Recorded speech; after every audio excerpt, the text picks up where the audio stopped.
So here at the Art Gallery we have a team of front of house volunteers, and that's made up of all sorts of people, different backgrounds, different lifestyles, and they're all here to help support the visitor experience basically. So the main thing they do is make sure that the visitors here are having a good time and enhancing it where there isn't capacity from the regular staff to be able to do. So they'll do things like greet visitors, they'll be in rooms talking to visitors about the exhibitions on display, they'll help out in the retail area, they'll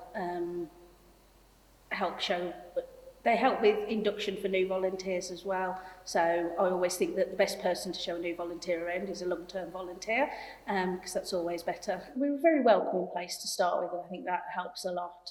We're also a very accessible building, which does help a lot with barriers.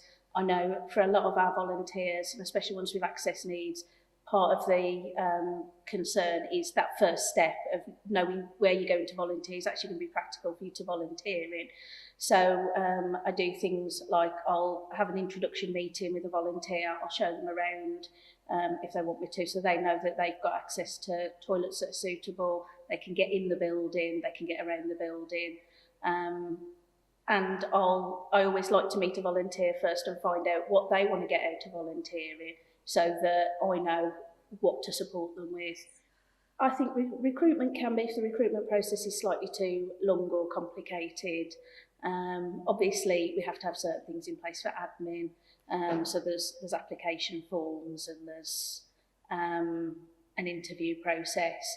But what we do to kind of overcome that is I can be there through every step of the way. If somebody comes to me and goes, I want to volunteer but I can't fill out the form, I'll sit with them, I'll fill in the form while they answer it.